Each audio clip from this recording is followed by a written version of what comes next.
Unscripted. I am Tasha with Chevy Girl Advertising and Book. And tonight I have Chris Foster with me. Hi there, how are you? Doing well. How are you today? I'm great. Thank you for having me here. That's nice to be here. Thanks for coming all the way out from Mitchell. I know that's not a small drive for you. Oh, no. I used to actually work here in Sioux Falls. I worked here for 6 years and I lived in Mitchell. So, my car, knows the way. I don't even have to, pay attention. Autopilot is Yeah, autopilot. I had autopilot way before anyone else. people are trying looking up at the. So tell us a little bit about yourself.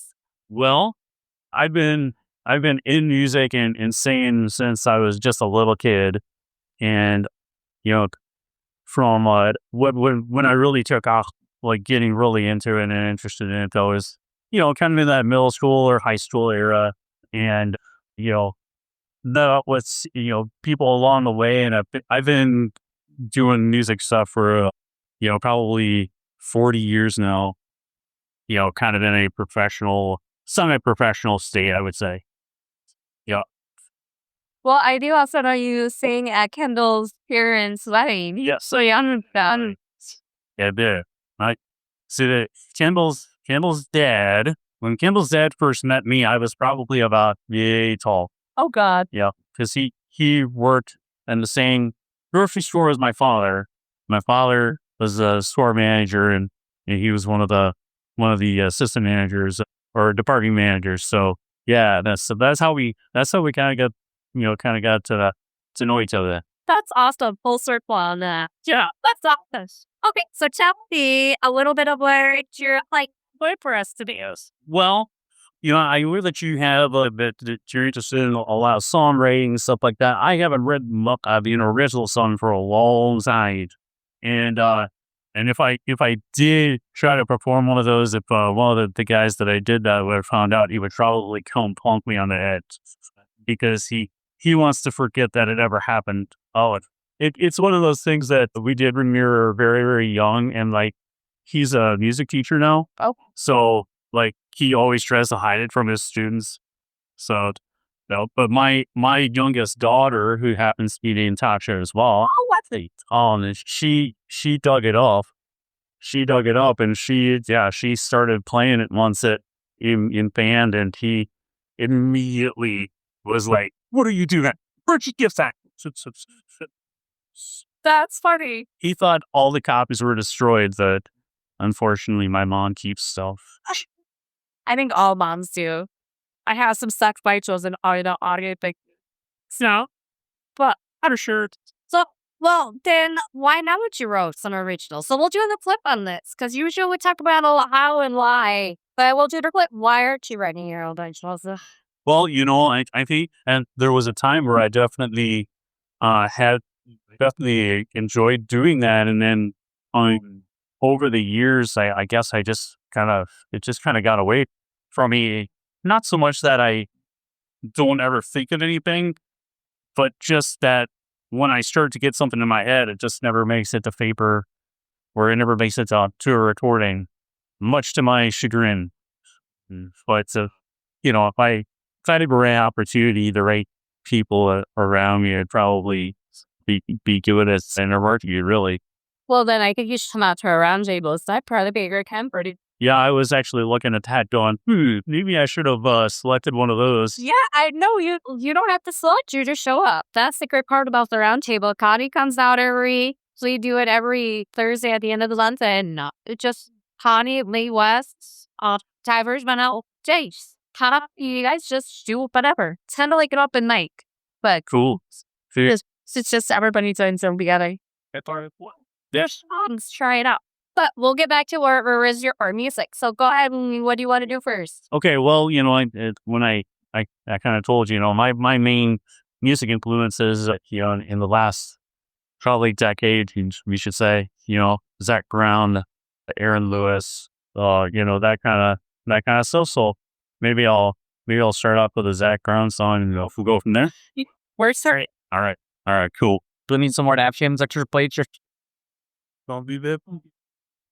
How come all the pretty girls like you are taken, baby? I've been looking for someone like you to save me. Not too easy to be so damn complicated. Take your time and I'll be waiting. Keep me in mind.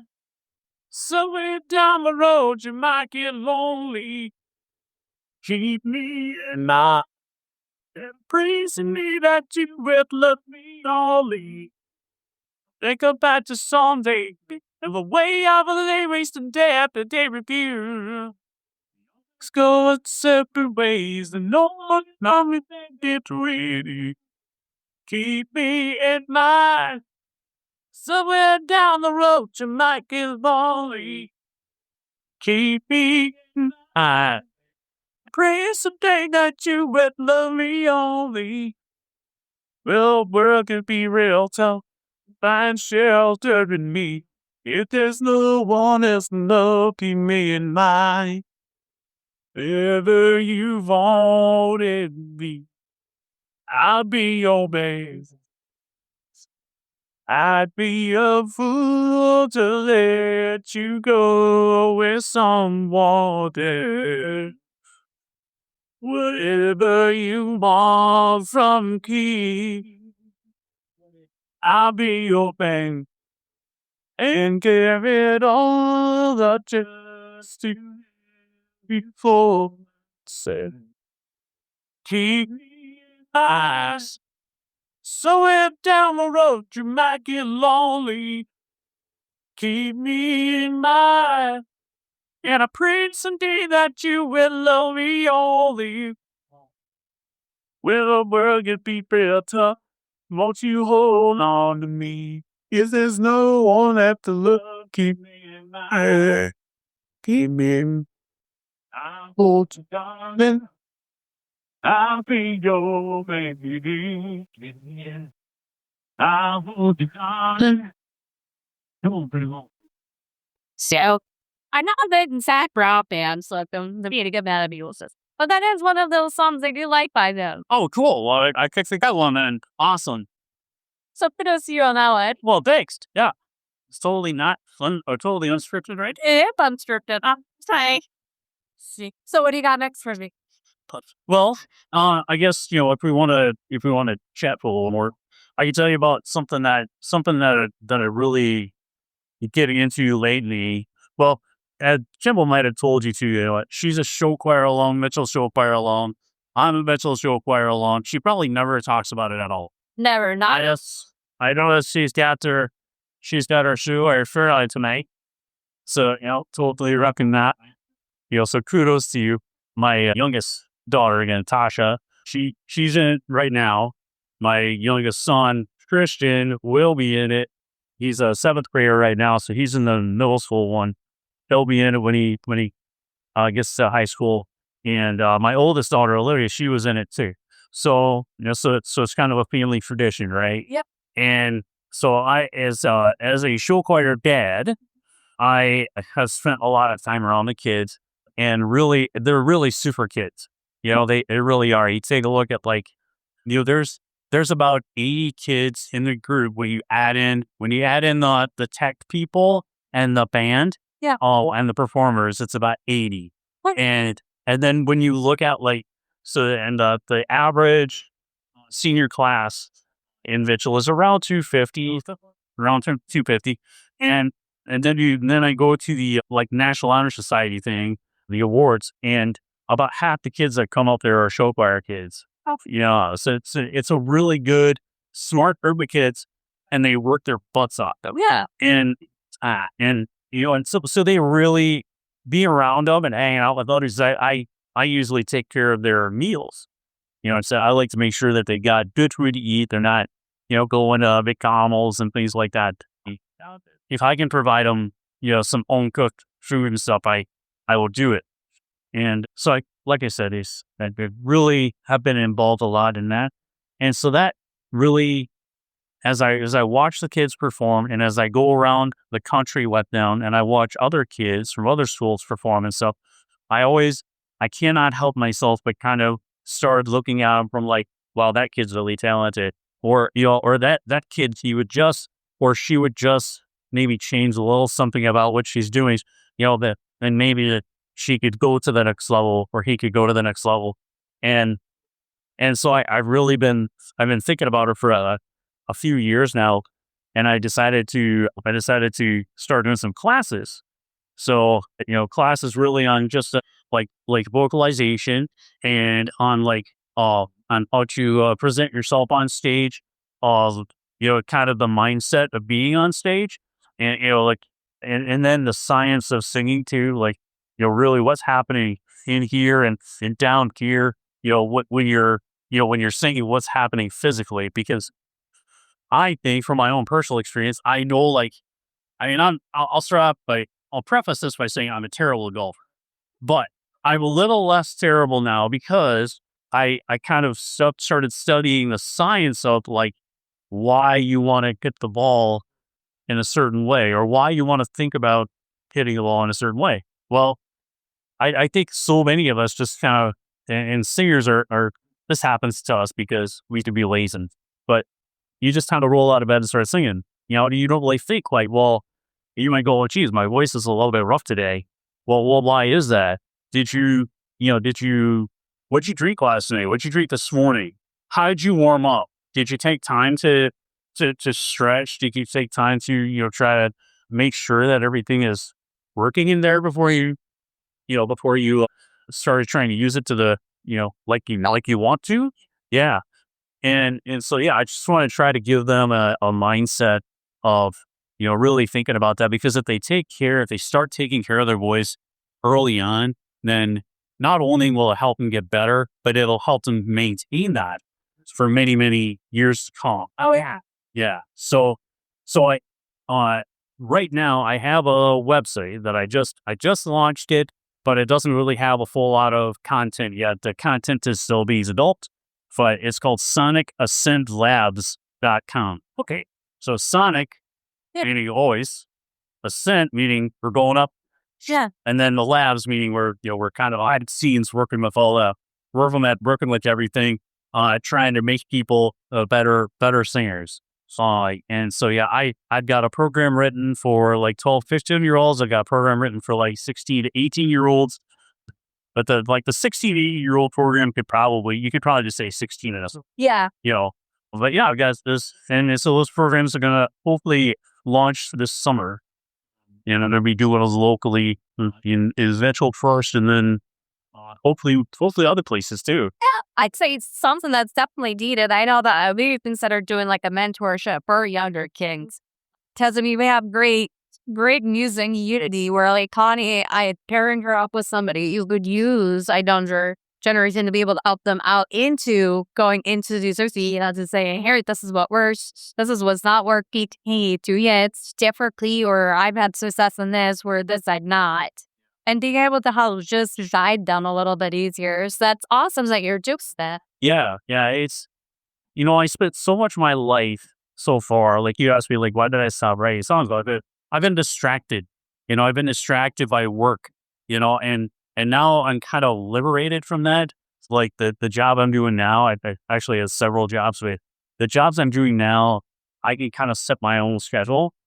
So now I have time to focus on getting back on the things that I love and I care about, like this, and then if I stay in the future with with the kids and stuff, trying to really help them be better singers. So no, 100%, and I think they lack that, because that's not something that I took chorus in middle school, and I was supposed to be in show choir in high school, but I opted out because I was no, not it was. You're not so late for sitting. No, and I looked for middle school, but in high school, I was just telling to say I would much rather play volleyball and basketball over and singing and dancing and being a part of that. So that was more why he was no, this isn't for me. And actually, the choir teacher, not bad, she was no. I was yeah, I'm not doing this. Yeah. Yep. I've seen that happen too. Yeah, it's just one of those things that, I wouldn't think that's not something they taught me, though. In chorus, it's not in normal standard chorus. They don't teach you to warm up. Actually warm up your vocals, make sure this is what you're doing the night before so that it doesn't affect your vocals the next day. Right? That's not self-theme. So, that's something to educate the incoming next set. It's musicians. Yes. Yeah. That's very, it's essential. I mean, if you want to be better, you know, get a coach, and that's what I'm offering basically is if you want somebody who's done it, who's been there, who knows exactly what you're going through, then I've probably been there. I mean, I don't know. I mean, there's no official scoring system to this, but I mean, over the last 40 years, I would wager with you that I have sung the national anthem in South Dakota more than anyone. No, like, Yep. I sing it at basketball games. I sing it at baseball games. I sing it everywhere, everywhere and anywhere I'm asked. And as long as I can make it, I'll do it. And so, yeah, it's part of the way that I get back. But, I also, just had that passion to be out there and being involved. I love sports too and totally support like, what you were talking about with, hey, if you love sports more than you love music, then, make that call. Totally support that.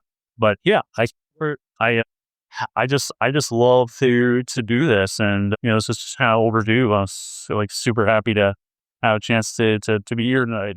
So. No, I'm so glad you made it up here. So now let's see some music. The lyrics cause more that. What song you do next? Well, so the music genre thing is always tough for me, right? Because when you say, well, what's your favorite type of music? That's a really tough question for me to answer. Like I told you, like Zach Brown, Aaron Lewis, stuff like that. But I could have very easily said, well, Michael Bublé. I like Michael Bublé. I love singing Sinatra-esque stuff too. Like I'd love to have a big jazz band behind me, doing stuff like that. It's totally cool. But I also like, I'm a kid, that was kind of raised in the 80s and 90s, right? So Yeah. So like I love like a lot of that, like U2, for example, YouTube, and other groups too that from that type of era, and then when I DJ'd in college, that was when alternative music was coming out, and I remember the first time one of the station director handed me an album, and it was lied, and he handed me, it was their first album. He was like, you got to play this. So I was like, who the heck are these guys? But then I started playing it, like, wow, this is different, but I like it. Yeah. Also it's a wide range, and that's not even, we're not even scraping the surface. No. It's basically, you could about say like, Ever. I draw the line at like death metal. Okay, that's Hey, stop up there, you got in common. Yeah, I like that. I do all tries to renew to all these punk ones, and I go ahead and yourself, ladies, and yeah, I totally get that, But okay, so how about some Rastaflex? ooh, I like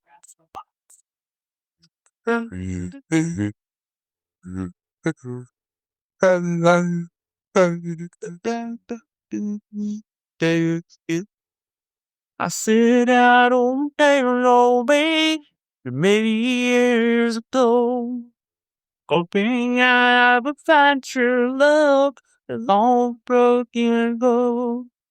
But I've got lost a time or two, but my brow kept pushing through.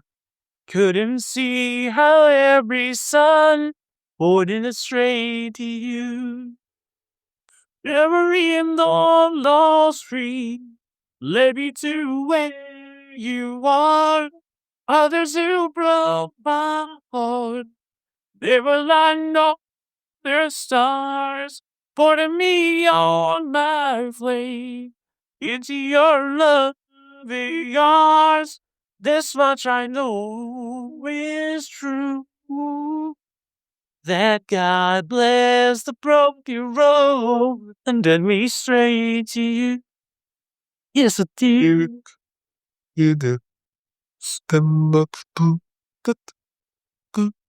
and yeah. I think about the years I spent just passing through, okay? But look to make the time I lost and give it back to you. but you just silent take my hand. You've been there, you understand. It's all part of the plan. That is coming true. Every low stream, then to move on up into my bonds. Every line of the stars, pointing me on my way into your loving arms. This much I know is true. Let God bless the broken road and let me straight to you.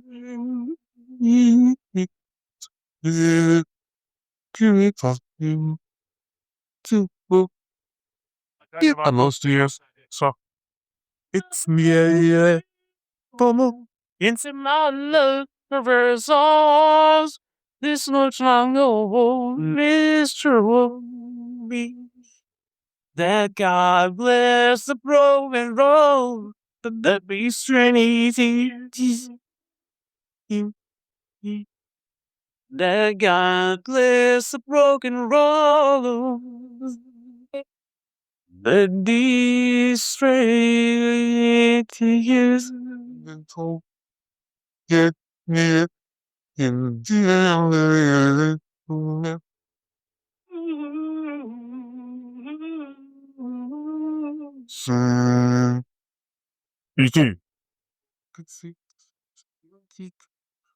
So you have a story for me regarding the two dolphins in our tale? Yeah, I do actually.